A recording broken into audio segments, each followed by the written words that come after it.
Good morning. I'm Matt Schwartz, Chair of the Mayor's Healthy Hometown Worksite Wellness Committee. We just finished up a program with Patricia Benson, who is Director of Health Management at the University of Louisville, and she runs the Get Healthy Now program. And she shared with us this morning about how they have approached setting goals and evaluating their program. So, Patricia, I want to ask a couple of questions, if I could, and have you share with our audience who may have missed this morning's session. So first, give me a sense for, you talked a lot about just the way that you all approach the kind of mission and alignment with corporate goals. So give me a sense for how that worked for you about that. I think it's really important that you establish those goals, but they should be aligned to the mission of the university. So we looked at our 2020 strategic plan and started to develop our own mission within the health management program. And that came about and evolved to building a sustainable program with measurable impact. Sustainability, the way we go about that is to systematically partner with key constituents in the campus and broader community that are aligned to our effort to help us build that culture of health and wellness. And the measurable impact comes in terms of collecting data. Get Healthy Now is a data-driven program.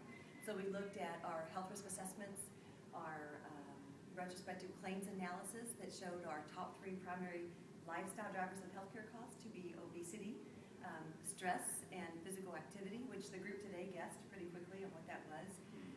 But it's important to look at that data and then develop your targeted, coordinated interventions based on that information. And you're building a comprehensive, systemic, sustainable program by following that. So that's the way we built our goals.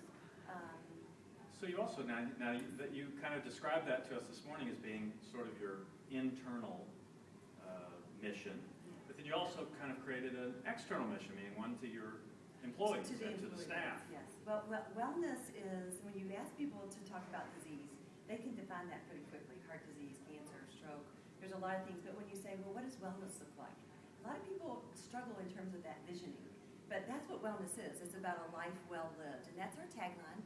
That's what we, when we send out our emails to various groups, both in the campus and community, it says, life well lived, it's in you. And so what does that vision look like? We developed an interdisciplinary wellness coaching minor to help employees define what wellness is for them, because it's not a number, 120/80. It's not a cholesterol, because it's the so what we ask. So what is it that you want? What are your life goals? And that's what wellness looks like. And then how can we help you reach those goals by creating a healthier, more energetic, vibrant you. So you also, one of the things we talked about a lot is, not a lot, but you touched on the fact that there's some challenges to overcome. So you had initially some hesitation because you started this program, I think, 5 years? 2005, almost. We're going into our 8th year. 8th year, yes, okay. Yes. Challenges, I think there's always challenges. I think the first thing is really building that culture of trust within the organization, because so there's really a foundation of trust that the wellness program is the employees' program. So it's getting that ownership, getting their buy-in, because without that, it's really difficult to reach those individuals. Our goal is intrinsic health.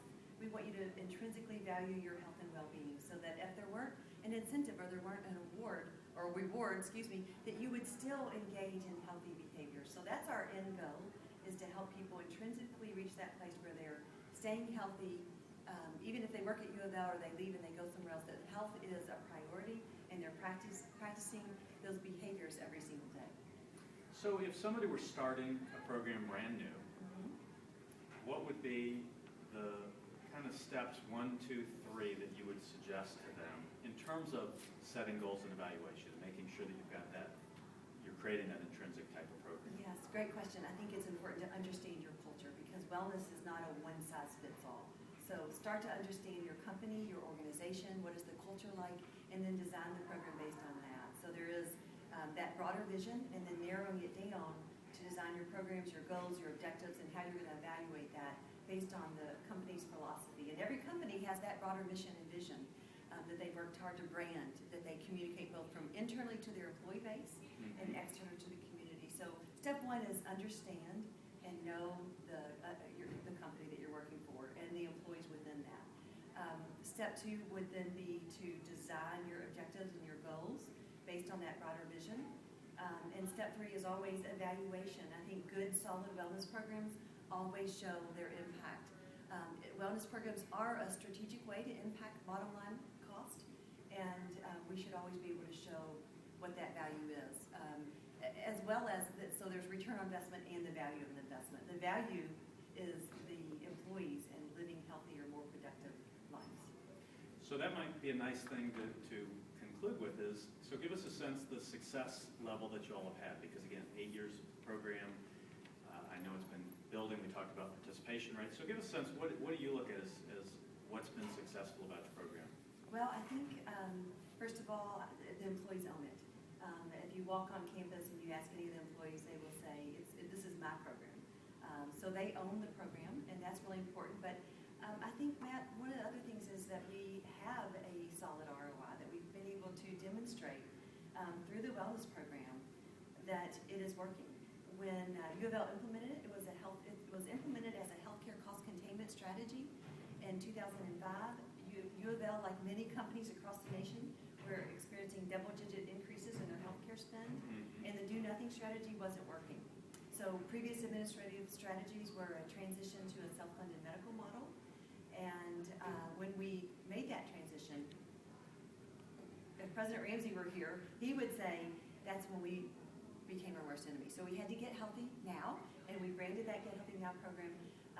Since inception of it, we've been able to bend the trend in healthcare spend, so we know it's working. So there's the return on investment, and it always comes back to, I think, your employees, because they are our most valuable asset, right? Our employees are our most valuable asset in any organization.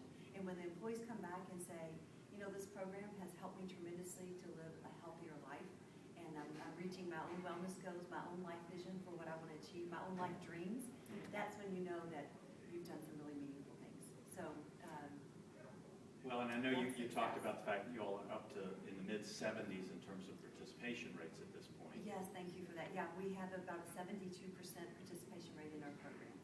And the employees that are participating, their annual healthcare cost, it's difficult to, it's not a flat line curve. They're always going to go up, right? So, but the employees that are participating in Get Healthy Now, their annual healthcare costs are only going up 2.5% compared to 19.5% for those that aren't participating. So we're looking at engaging that group. Again, there's a social norming of the behavior change. There's the culture of health and wellness where it's starting to impact the entire organization. Well, and it definitely, it sounds like a great success story. And for those that, again, that missed this morning, we look forward to seeing you in another event. The one thing that Patricia said I want to close with is 3 to 1 payoff is what you talk about a lot, and she talked about the folks that are participating in the program. It's more like 7 to 1. So again, I want to thank you all for those who attended, and if you did miss this morning's session, know that the third Thursday of every month, we are at Baptist East Milestone, and we'd love to see you at one of our next sessions. Thank you.